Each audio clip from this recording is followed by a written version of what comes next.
Weight loss అవ్వాలి అనుకున్న వాళ్ళు ఈ సిరీస్ ఫాలో అవ్వండి. ముందు వీడియోస్ నేను కమెంట్లో పిన్ చేస్తాను, చూసేసేయండి. ఫస్ట్ 5 months అయితే నేను ఇంట్లోనే ఉన్నాను. సో అక్కడ ఉన్నా కూడా నా పనులన్నీ నేనే చేసుకున్నాను. అండ్ మినిమల్ వాకింగ్ అయితే కంపల్సరీగా చేసేదాన్ని, రోజు మార్నింగ్ కానీ ఆఫ్టర్ మీల్స్ కానీ. బట్ వన్స్ నేను 5th monthలో బెంగళూరు వచ్చేసాక ఎవ్రీడే మార్నింగ్ 2 kilometers అని మా ఇంటికాడ నుంచి పార్కు వెళ్ళేదాన్ని, వచ్చేదాన్ని. నేను బిఫోర్ డెలివరీ రోజు వరకు అదైతే చేశాను. సో వాకింగ్ అయితే కంపల్సరీ నాకైతే మంచిగా వర్కౌట్ అయింది. కొంతమందికి వర్కౌట్ అవ్వకపోవచ్చు, అలాంటి వాళ్ళు కొంతమంది బెడ్ రెస్ట్ తీసుకోవాలి, అలాంటి వాళ్ళు ఆ కండిషన్ మనం ఏం చేయలేం. కానీ నార్మల్గా ఉన్న వాళ్ళు పక్కా చేయండి. ఎక్సర్సైజ్ అయితే 7th month నుంచి చేసుకుంటే చాలు. లైక్ స్క్వాట్స్ కానీ బాల్ అవన్నీ నేను తర్వాత చెప్తాను. ఫస్ట్ అయితే మీరు ఫస్ట్ రోజు నుంచి ఎండింగ్ వరకు వాకింగ్ అయితే చేయండి.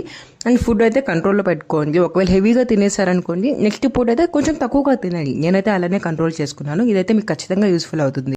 ప్రెగ్నెన్సీ ఆర్ నార్మల్ వాళ్ళు ఎవరైనా ఈ టిప్ అయితే ఖచ్చితంగా ఫాలో అవ్వండి, మీకు ఖచ్చితంగా యూజ్ అవుతుంది. Please do follow my channel.